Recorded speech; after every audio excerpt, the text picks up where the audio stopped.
दोस्तों, स्वागत है आपका हमारी एक और नई कहानी में। अरे काजल, तुम यहाँ। हाँ मीरा, मेरा विवाह इसी शहर में हुआ है। लेकिन तुम? मेरा भी। काजल मीरा हंसकर बोली। बचपन की सहेलियां काजल और मीरा इस शहर के मॉल में अपने अपने पति के साथ खरीदारी करते हुए आई थी। और एक ही स्टॉल पर खरीदारी करते हुए मीरा की नज़र काजल पर पड़ती है। खड़े खड़े ही खूब बातें हुई। फिर दोनों ने अपने अपने पतियों का परिचय भी अपनी अपनी सहेलियों से करवाया और एक दूसरे को अपने घर का पता देकर आने का निमंत्रण भी दे डाला। यह शायद इत्तेफाक ही था कि एक ही शहर में के स्कूल कॉलेज में एक साथ पढ़ने वाली इन दो सहेलियों का विवाह भी निकट के ही एक शहर में हुआ था। फर्क केवल इतना था कि वे मायके में एक दूसरे के पड़ोसी में रहती थी और यहाँ ससुराल कुछ दूर दूर थे। लेकिन यह दूरी उनके मिलने में बाधा नहीं बनी और उनका एक दूसरे के घर आना जाना शुरू हो गया।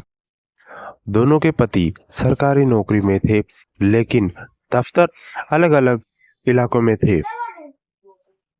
फिर भी अपनी बीवियों के गाढ़ी मित्रता के कारण वे आपस में अच्छे मित्र बन गए।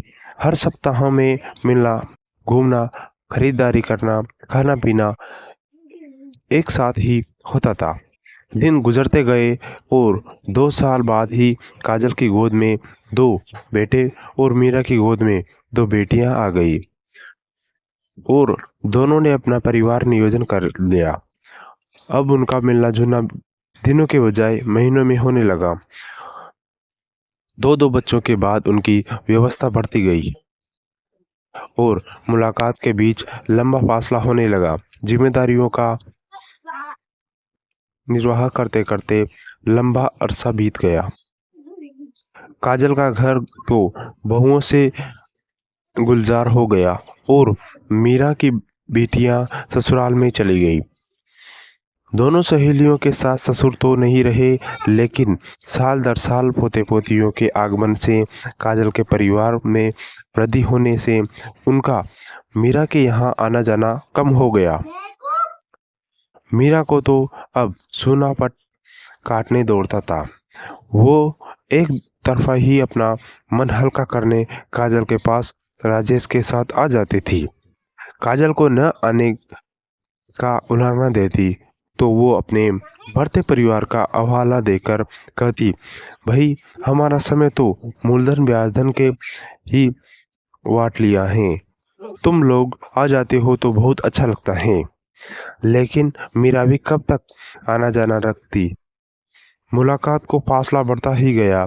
फिर अचानक राजेश का तबादला दूसरे शहर में हो गया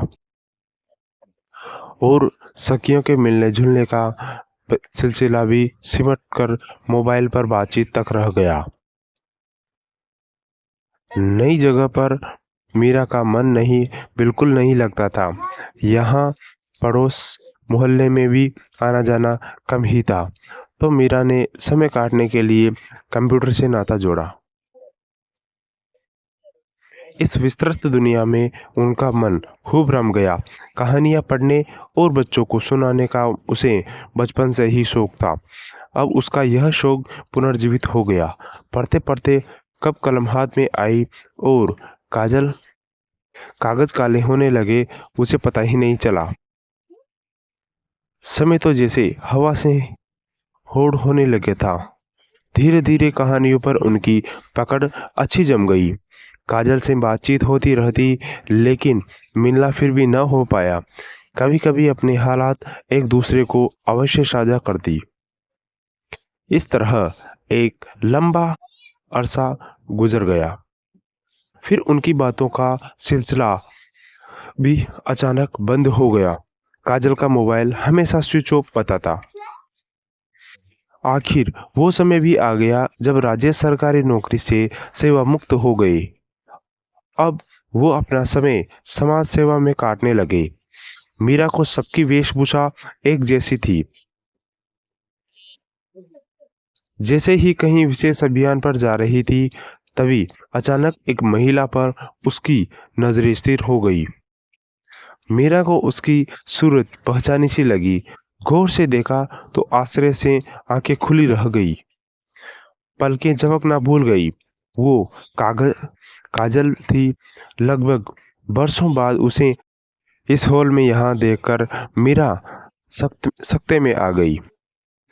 4 सालों से उसका मोबाइल स्विच ऑफ मिलने का सारा रहस्य भी उसे समझ में आ गया।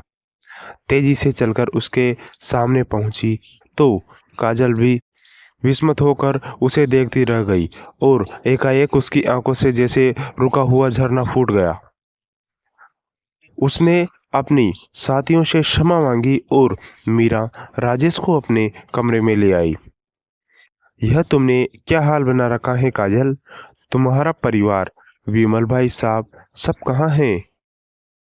मीरा ने काजल को गले लगाते हुए पूछा। उसे रोते देखकर उसकी आंखें भी नम हो चली थी। मैं तुम्हें अपने इन गुमनाम गलियों में गुम हो जाने की पूरी दास्तान सुनाऊंगी। मीरा, तुम दोनों आराम से बैठो। कहते हुए उसने टेबल पर ही रखे हुए कुछ ताजे फल उन्हें खाने को दिए।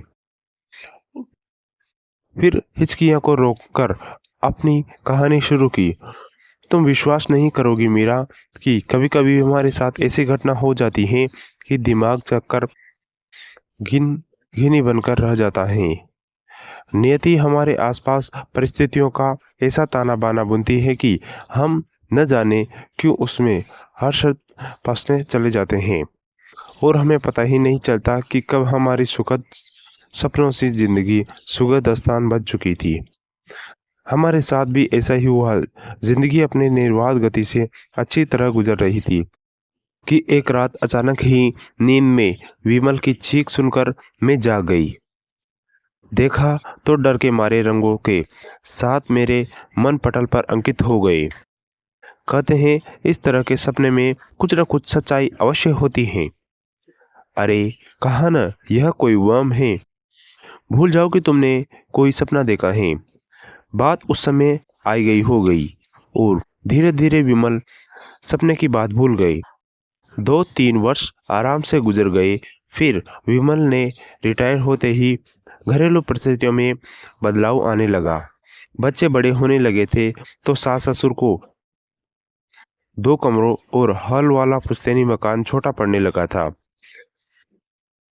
बेटों की शादी के बाद हम एक एक कमरा उनको सौंपकर हॉल में किसी तरह गुजर कर रहे थे।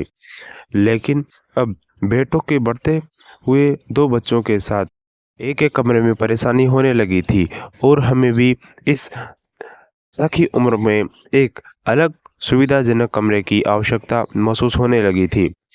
अतः हमें रिटायरमेंट के बाद मिली रकम से मकान की छत पर कमरे बनाने का विचार किया। लेकिन काम शुरू करने से हमें भी परेशानी होती क्योंकि ऊपर जाने वाली सीढ़ियाँ हॉल के अंदर से ही जाती थी। सो बड़े बेटे राज ने सुझाया कि हर साल सरकार की तरफ से एक विशेष सुविधा संपन्न ट्रस्ट वरिष्ठ नागरिकों के लिए देश के प्रमुख धार्मिक स्थलों के भ्रमण हेतु चलाई जाती हैं। 1 महीने के ही समय सीमा में अनेक स्थलों पर देवी दर्शन के साथ ही दर्शनीय गाड़ी हर पड़ाव पर 2 दिन रुकती हैं और हम आराम से घूम फिरते गाड़ियों में ही सोकर रात गुजारते। गाड़ी का अंतिम पड़ाव यही वृंदावन था। बेटों से प्रतिदिन मोबाइल पर बातचीत होती रहती थी। काम शुरू हो चुका था लेकिन किराए का मकान सुविधाजनक न होने से बड़े बेटे राज ने हमें कुछ समय यहीं वृंदावन विश्राम करने की बात कही और कहा कि यहाँ हम किसी होटल में ठहर जाएं। वो कल ही यात्रा बस से वहाँ पहुँच जाएगा। फिर हमारी रहने की व्यवस्था पर विचार करेंगे। अगले दिन देर रात को वो हमारे पास पहुंचा। सुबह होते ही वो होटल से निकल गया और हमारे रहने के लिए एक सरकारी वृद्धाश्रम में फार्म भरकर आया। उसके कथानुसार रहने के अन्य आवास कुछ सुविधाजनक नहीं थे तो कुछ बहुत महंगे थे। प्राइवेट वृद्धाश्रम में भी लाखों रुपये अग्रित करने के बाद भी प्रवेश मिलता था। हमारे पास कोई और चारा भी नहीं था। सब्र के साथ मन में पत्थर रखकर हम वहाँ पहुँच गए और बेटों ने हमें अपना ध्यान रखने को कहकर वापस चला गया। कुछ दिनों के बाद ही वृद्धाश्रम के कठोर अनुशासन हमारे दम घुटने लगा था। विमल कुछ अस्वस्थ महसूस कर रहे थे। घर और बच्चों की याद अलग से सता रही थी, लेकिन पूछने पर बेटों को अपनी तकलीफ कभी नहीं बताई। हम समय काटने के लिए भोजन के बाद दिन भर घूमने निकल जाते कि भंवर न डूबन उतारने लगा था। लाखन विमल को मैं कमज़ोर होते नहीं देखना चाहती थी, अतः मैंने हंसते हुए उनको यह वहम मन से निकाल देने के लिए कहा और बताया कि रात में ही राज का फ़ोन आया था। वो कल यहाँ पहुँच रहा है। उसके आते ही हमारी जान में जान आई।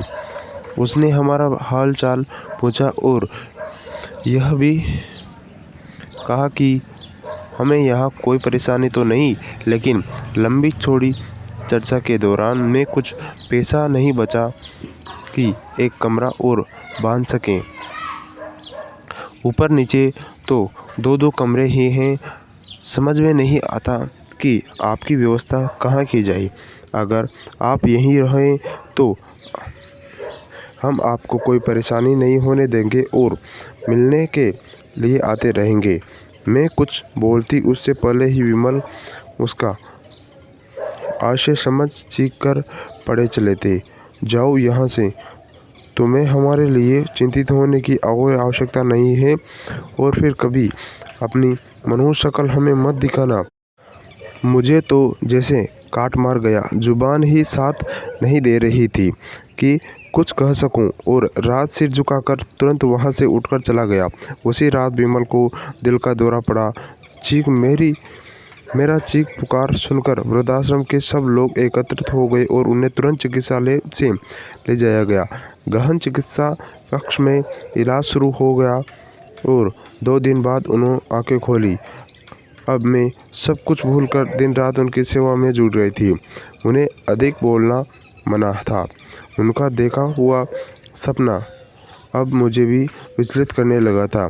फिर भी डर को अपने ऊपर हावी होने न देकर मैं हिम्मत से परिस्थितियों का सामना कर रही थी। धीरे धीरे विमल कुछ स्वस्थ हुए थे। एक दिन मुझे पास बिठाकर बोले, काजल, मुझे लगता है मेरा अंतिम निकट है। एक बात तुमसे करना चाहता हूँ। मेरे बाद तुम खुद को कभी कमज़ोर न होने देना। मेरी मृत्यु खबर बेटों तक न पहुँचे। मेरा क्रियाकलाप भी इसी देवभूमि पर हो और तुम भी कभी किसी पर विपरीत स्थिति में वहाँ वापस जाने की बात न सोचना। स्वयं को मजबूत रखते हुए यहीं पर अपनी जीवन के शेष दिन बिता देना। तुम्हें वादा करना होगा कि मेरी यह अंतिम इच्छा अवश्य पूरी करोगी। मेरी पेंशन तुम्हें मिलती रहे, इसकी व्यवस्था मैं पहले ही कर चुका हूँ। कहते हुए वे बच्चों से फफक कर रो पड़े। मेरा दिल स्वयं हा कर रहा था, पर विमल की जिंदगी के लिए अपने मन के भाव चेहरे पर न आने देकर उनको आश्वस्त कर रही थी कि वे शीघ्र ठीक हो जाएंगे। हम दोनों मिलकर यहाँ ज़िंदगी गुजारने लगे। शीघ्र ही उन्होंने वृद्धाश्रम के संचालकों की सहायता से हम दोनों के मोबाइल नंबर भी बदलवाकर बेटों से हमेशा के लिए संपर्क काट दिया। उनके लगभग 2 माह बाद ही उन्हें दूसरा दौरा पड़ा और सब कुछ खत्म हो गया। मुझे उनकी अंतिम इच्छा पूरी करनी थी, तो सबके समझाने के बावजूद बेटों को खबर नहीं की, पर मेरा मन अब उनके बिना उस आश्रम में नहीं लगा। तुम बताओ सकी, वहाँ रहना अब कैसे संभव होता। मैंने संचालक से किसी अन्य आश्रम स्थल पर भेजने की विनती की। इस तरह मैं इन निराश्रित और विधवा महिलाओं के आश्रम में पहुँच गई। मैं तुम्हें कभी नहीं भूली मीरा। बीतों दिनों की बातें और यादें पल पल सताती रहती हैं। मूलधन ब्याज धन के गणित में उलझकर हमने अपना जीवन धन दांव पर लगा दिया। विमल का वो खौफनाक सपना आश्चर्यजनक रूप से सच हो गया था। जब तुम यहाँ आई तो मैं अपने साथियों के साथ विशाटन के लिए कहीं जा रही थी। हम सब आर्थिक अभाव न होते हुए भी शरीर के अंगों को में पहुंच गई। मैं तुम्हें कभी नहीं भूली मीरा। बीते दिनों की बातें और यादें पल पल सताती रही। मूलधन ब्याजधन के गणित में उलझकर हमने अपना जीवन धन ही दांव पर लगा दिया। विमल का वो खौफनाक सपना आश्चर्यजनक रूप से सच हो गया था। जब तुम यहाँ आई तो मैं अपने साथियों के साथ भिक्षाटन के लिए कहीं जा रही थी। हम सब आर्थिक अभाव न होते हुए भी शरीर के अंगों को यहाँ भी मैं कहानी की खोज में ही आई हुई थी। तो तुमने मुलाकात हो गई। अब इसका दर्द मेरी कलम किस तरह कागज़ पर उतारेगी? क्या लिखते हुए ये हाथ नहीं कांपेंगे? तो तुम अब लेखिका बन गई हो मीरा। एक रहस्य आज सिर्फ तुम्हारे सामने खोल रही हूँ कि पहली बार मेरे घर में बेटी थी तो मैंने पुत्र मोहवश में आवासन करवा लिया था। लगता है उसी का ही दंड शायद मैं अब भुगत रही हूँ। काश हमारी भी बेटियाँ होती तो हम इस तरह बेघर न होते। मेरी कहानी तुम ज़रूर लिखना। साथ ही मेरा यह संदेश समस्त माँ बहनों को पहुँचाना कि वंश बढ़ाने की चाह में बेटों की मोह में पड़कर बिटियाँ यानी अपने ही हंस को घर में ख़त्म करके कुदरत को कुपित करने की भूल कभी न करें। दोस्तों, अगर आपको कहानी अच्छी लगी तो like, comment, share and channel को सब्सक्राइब करके नोटिफिकेशन बेल ऑन करें।